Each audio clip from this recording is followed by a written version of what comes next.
What is going on, everybody? Welcome to a very special interview of Sports Out of Pocket. I'm Jackson Voles, your host, and I'm here with Michael Miller. And today we are joined by West Georgia Hall of Famer and former NFL linebacker Donahue. Mr. Donahue, thank you so much for taking time out of your day to do this interview. How's your day going? And thank you again so much. Absolutely. It's an honor to be involved with you guys. I appreciate the opportunity. I My day's going great. Just got done with church. It was a great message, and you know, it's I've been looking for ways to get back involved with West Georgia as much as I can. Being all the way in Montana, it's kind of difficult to be there in person, especially with my career, what I do now. Takes a lot of time, especially out of my summer. But I'm looking to get down there this fall and see some games. So yeah, I'm excited to find out new ways to get involved. Yes, sir. We're hoping to connect with you down here. Hopefully, you can make a trip down to Carrollton, Georgia, for hopefully homecoming this week. We'd love to meet with you in person. Now, I would love to toss to Michael because he has the first question for you. All right, let's get this started. Once again, thank you for coming on the show or coming on this interview with us today. But I do want to start with what made you choose West Georgia? I'm sure you had a lot of offers out of high school, and I know college recruiting was much different back when you were getting recruited as it is today. So was it a visit from coaches, maybe a visit here, or maybe was it the city of Carrollton? What made you choose West Georgia over other schools? Yeah, so that's a great question. It was a number of factors actually, and I'll just start by saying in high school I didn't get any looks really.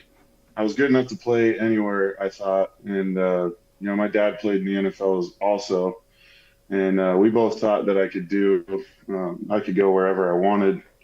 But my grades, I graduated with just full transparency. That's kind of the way I roll. I don't hold anything back in my story because that's kind of how I reach people now. And so I graduated high school with a 1.6 GPA. I didn't believe in the traditional school system, and no one was going to tell me otherwise. But I was able to get by just enough to go somewhere out of high school, and that was an NAIA school called Montana Western. And then I realized quickly when I got there, they were a 2-8 team, and I just wasn't going to achieve any of my goals that I had set out for myself at that school. So from there, I went to a junior college in Southern California called Palomar Community College in San Marcos, North County, San Diego. There, I kind of changed and evolved my game a little bit and was able to go against some D1 athletes for the first time, and I did really well. I broke a lot of defensive records there. And then after 2 years there, I had pretty much every D1 offer I could have possibly dreamed of. But unfortunately, I took a year off in between Western Montana and Palomar, and it kind of only gave me one D1 year of eligibility left. So I was getting recruited still, but a lot of the big names pulled out after they figured that out and after I figured that out. So ultimately, I visited Colorado State, Pueblo, and West Georgia. I mean, they were the ones that competed in the national championship the year before. And so I visited both those schools. And when I went to Pueblo, the head coach there was pretty much telling me he was going to pull money from other people's scholarships to get me there and all this good stuff. And there were some good players there. One of them still plays in the league to this day, Morgan Fox, and they were really great to me. But just something didn't sit right with me after I told him I was going to go visit West Georgia next. He was like, "Well, I'm going to pull your scholarship if you go see him," and I was like, "Okay, I'm going to go see him then." So I went to West Georgia and got a chance to watch practice and walkthroughs, and just everyone there, the hospitality, it suited me really well. And meeting all the coaches, and I got really excited about West Georgia from there on. Plus, I've always been curious about the Southwest, and know that undeniably that they probably have the best college competition for football that you could go to, regardless of the division. So That's ultimately what made me pick West Georgia. Um, I got to see firsthand what kind of defense and what kind of atmosphere I'd be surrounded by, and I felt like I could achieve my goals there. So that's ultimately, what made me choose West Georgia. Well, we're very glad that the path led from obviously Montana and Palomar led you to West Georgia because, as I mentioned before we got this interview started, you were one of the best players West Georgia has ever seen. And while you were Mhm. awarded numerous accolades such as two-time first-team All-GSC and GSC Defensive Player of the Year in 2016, while being a Division II collegiate athlete, what did those accolades mean to you personally? Well, it was a really high honor because obviously there's a big talent difference going from Southern California junior college to West Georgia, where you know half of my team was SEC bounce backs, and I attribute that to Will Hall and some of my other coaches there um, in recruiting because I really just think they turned that whole program around. Those coaches, they were a young staff and they were really hungry, and they were high energy, and they got us to kill for them. You know what I mean? So they brought in a lot of good talent, and I just I attribute my success to those guys. They pushed me farther than I could ever imagine I'd be pushed. Turned me into a completely different player. Um, they I never, obviously I told you my belief in school. I just never believed in school itself. I really just did it to play football because I mean I'm a businessman at heart.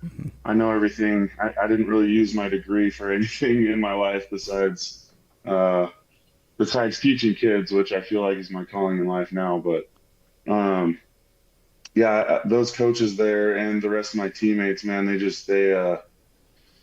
they brought my level of success up so much and turned me into a player I never realized I could become. And then my dreams started to become a reality from that school. So yeah, I attribute my success just to that atmosphere at West Georgia and Carrollton in general.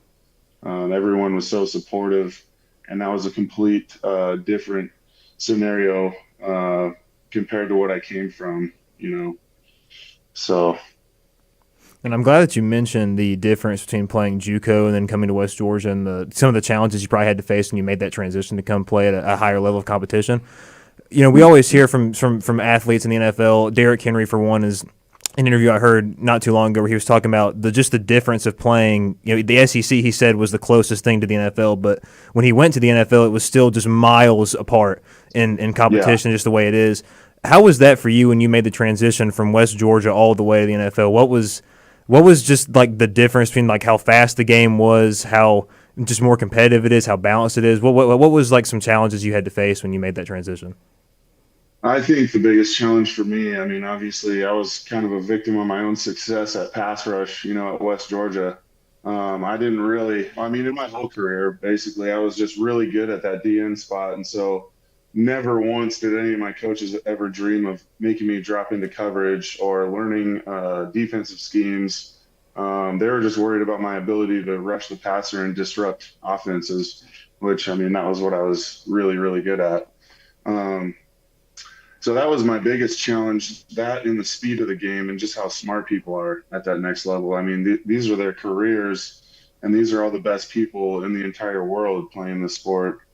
And so the biggest difference, I remember my first year at the Jets, we were in, wasn't OTAs, it was training camp, and I quickly moved up to field number one, which is where the starters go, where everyone that's considered for the 53 man roster, they play on that field and they practice on that field. So I remember going to that field for the first time, um, and just it was a full slide my way from the offensive line, and just seeing that whole line, the way they moved and how big they were compared to what I'm used to, it really caught me off guard. And then watching Robbie Anderson do a sweep, an outside sweep from one end of the field to the other, I was just like, dude, this is crazy. You know what I mean? Like these guys, it totally caught me off guard. But I one thing I can say about myself that I attribute this to, just God-given ability, is my ability to adapt to my surroundings, and that's why I think West Georgia for getting me to where I ultimately ended up.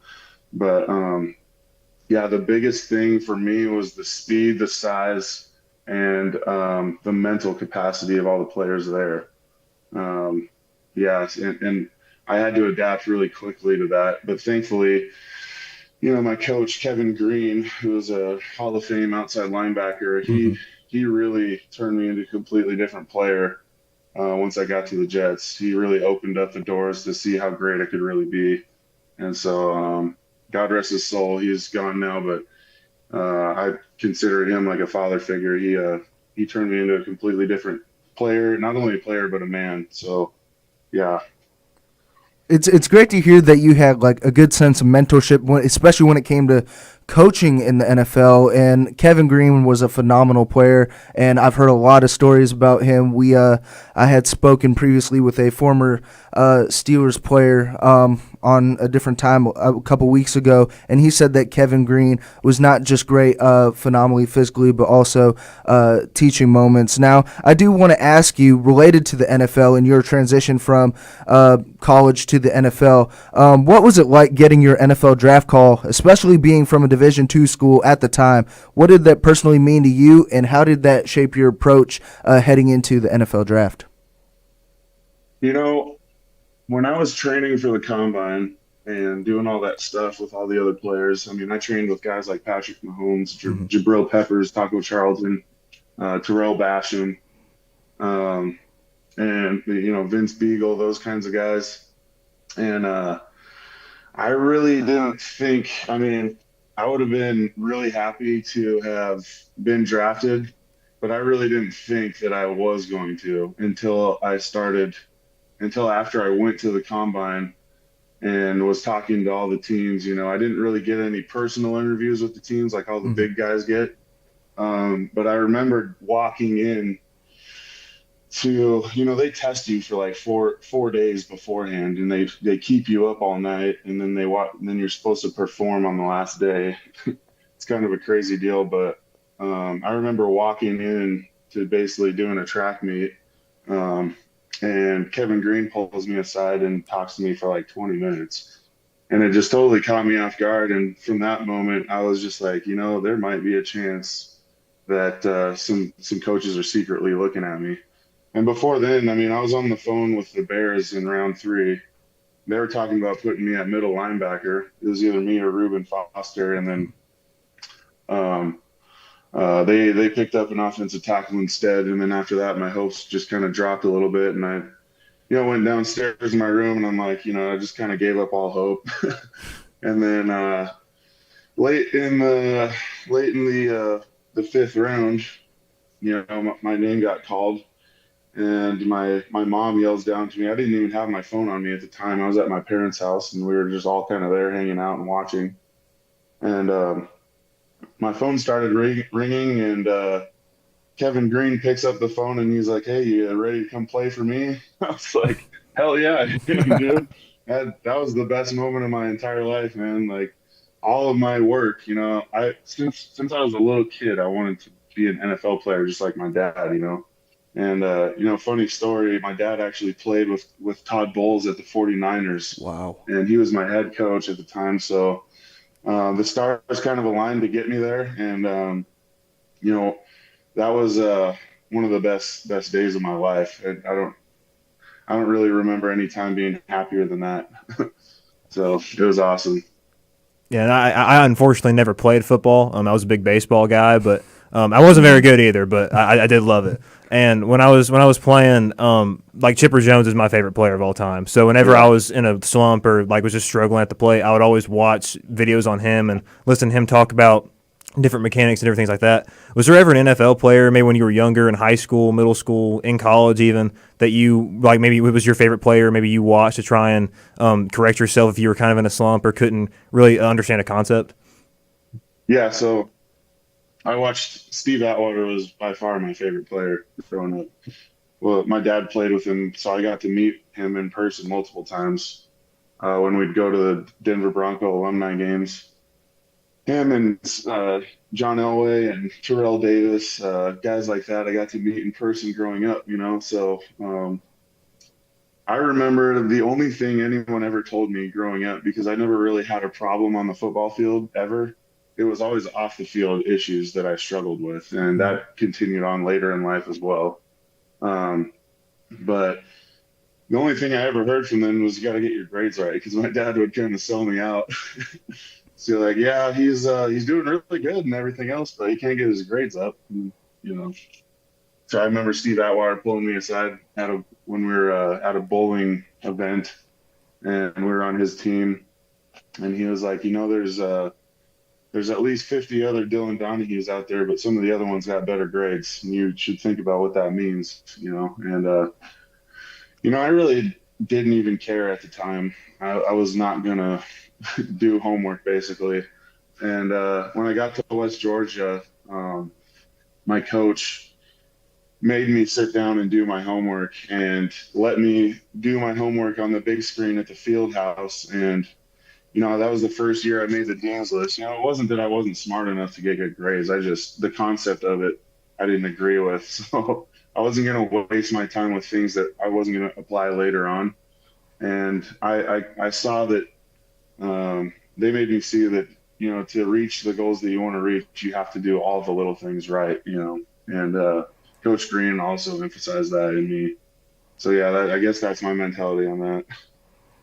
It's great to hear that you made those connections on like early on in life, especially with meeting guys like Todd Bowles and Steve Atwater and stuff like that. And a lot of people apply this to their own lifestyle, and people say like sometimes it's not about the destination, it's about the journey and like the process getting to that goal. And I kind of want to ask you, what is a piece of advice personally for you that you would give to college athletes who could be potentially going through the same thing, or just looking to possibly make it professionally in like the big NFL or professional football world? Well, there's a couple things that I would answer to that. So obviously do all the little things off the field correctly. Watch who you hang around. You're a product of your environment. I believe success is who you surround yourself with. And I intentionally surrounded myself with people that were smarter than me and better than me at life, so that I could level up alongside of those types of people. That and one of the biggest things that I had to deal with after the NFL that was kind of a crisis for me was finding who I am outside of that, because all of us aspiring professional athletes grow up with basically one goal, and that is to make it professionally in that sport. And so that naturally becomes who you are as a person, which couldn't be more wrong, in my opinion, because us as human beings, God made us so much more than just a professional athlete. And my advice to people would be to seek out who you are as an individual before you adopt an identity of being Dylan Donahue, the wild man, the professional football player. I'm so much more, and it took me years after the NFL to deal with that, and it caused a lot of harm in my life. And I stumbled a lot and couldn't really figure out my niche in life outside of professional athlete because that's all I planned on doing. Thankfully, my dad has a really, really successful construction business that I grew up doing, so I had something to fall back on. But after leaving football, I had to spend 7 years finding out who I am to appreciate the fact that I had a fallback plan. And so, I'd struggled with addiction. I've got 4 DUIs now, and I'm dealing with the fourth one still. I'm sober for 3 years now, but still dealing with that felony DUI. And it's all because that I didn't know who I was, and I was, basically letting my addiction win every day. And so that would be my advice is to figure out who you are, outside of the football arena or, any sports arena, because it's so important later on in life. And you're going to need that when things get hard. That's some really great advice, and I know we really appreciate you answering the question the way you did. I kind of want to pivot a little bit and ask you if you've gotten to see any of this West Georgia football team this year. You know, it's 3-0 so far this year. I don't know if you've gotten to watch any of it or not, but they're looking really good. So just wondering what your thoughts are on this year's team. You know, I thought last year they had the bones for a great team. You know what I mean? And I think last year was the first year they started playing D1 teams, right? Yes. Yes, sir. Yeah, so I felt like they had to adapt to a lot of things, and this year what I'm seeing is a completely reborn team, and it is really fun to watch them. That game last night was electric. It was a really good game between both teams played their asses off, and West Georgia ended up coming out with the win just because they stuck it out and they faced that adversity. You know what I mean? That's what championship teams do. Um, it's about how you respond to getting knocked down, and they responded really well, especially at home at Raylene Field. So, that was great to watch, and that's just one of the reasons why I'm excited to get down there in person and just get more involved in the team as much as I can. Because I just want to give back to the team that gave me such a great opportunity, and I love to speak with these young guys and just kind of give them a little tidbits here and there, and just kind of give my support any way I can. So I'm really excited to see what happens with the rest of this year, and I guess that's all I have to say right now. But I'm definitely excited. I had the opportunity to be on field for this game. This is a phenomenal West Georgia team, especially with the defense.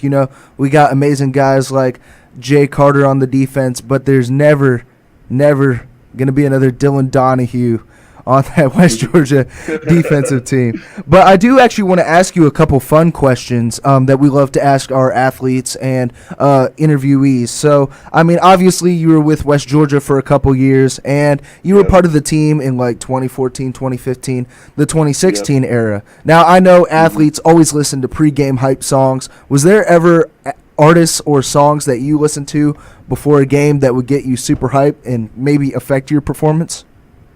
So here was my theory on pregame. So I always listen to reggae because I'm the type of guy that when I start to get all riled up, I can't stop. And so I like to conserve all my energy and stay as calm as possible because, I don't want to quote unquote blow my load too early. You know what I mean? So I was the guy that's sitting in his locker, laying down, listening to reggae music and just trying to relax as much as I can because, when I start to flip my switch, it's all over from there. So I listen to bands like Revolution, Iration, Stick Figure, people like that. So, and then when it came time, I was a metal guy. So, Metallica, Avenged Sevenfold, it was two very different opposite end of the spectrum bands. So, that's kind of my theory is you got to stay as calm as possible for as long as possible until it's time to flip that switch.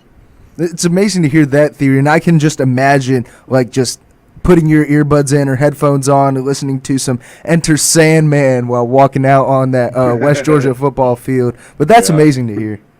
Yeah, I kind of want to stay on the topic of pregame stuff. Were you like kind of superstitious when it came to your pregame routine? I know like guys like Patrick Mahomes, for example. I'm pretty sure he does the same exact routine, like the same order, the same way every time for every single game. Were you that way, or did you kind of just based on that day, maybe you switched it up, or did you have the same exact routine every single game? I was the same routine every game. Yeah, same pregame meal. I kind of made a mash of all the stuff at the cafeteria, hash browns, lots of hash browns and meat. And I'd mix it all together. I'd put ketchup and mayo all over it and grits on top of it all, mix it all together and just slam that thing. And it was a pretty big meal, but by the time the game came around, it was all absorbed and I was ready to go. And then, from then on, just like I'd go get tape. I tape my own wrist. I let the trainers tape my ankles, but I was really picky about my wrist being taped because I like to really get off the ball and strike people. So I got really good at taping my wrist exactly the way I needed them to be taped. That was kind of one of my things. And then, just laying down, not really talking to too many people, trying to stay as calm as possible, because like I said, once I got a little bit of spark, it was just over from there. And there's a couple times where I got too high too early, and it kind of it kind of played against me during the game. So that's kind of my superstition, is just to stay calm as possible. But yeah, that's pretty much my routine. There's not much more than that. It's great to hear that you had a stuck regimen, because when I interview athletes, I get a lot of mixed reactions. Like, some people would listen to like pop one day, eat hash browns one day, and then some people would listen to rock and then just eat some like ham or like mac and cheese or something. So it's great to hear that you had like a stuck ritual. And I'm telling you, I don't know what the dining hall was like back then, but not much has changed. I do like the hash browns and the sausages and the ham that they had Yeah, there. Now I do want to ask you absolutely. one final question before we wrap up this interview. You were an NFL linebacker. You were a West Georgia linebacker. You saw, as Michael said, you saw guys growing up that you were big fans of. Do you have a Mount Rushmore of linebackers personally for you? If I'm comparing to myself and the way I play, I think Clay Matthews is probably at the top of Mm. that. And then you got guys like Von Miller, because he uses his speed to power. I don't know if you watch him much, but Clay Matthews, Kevin Green, those two are, Hmm. my top two. As far as outside linebacker, D end hybrids. Von Miller, these guys all use speed to power, and they make all their moves look the same, so that their finesse moves can work later on in the game. That's how they get all their sacks. So those three guys, and then let's see. I really like the way that Max Crosby rushes the Mm. passer as well. Those are I, I phenomenal. would I would say that he is comparable to the way that I play as well.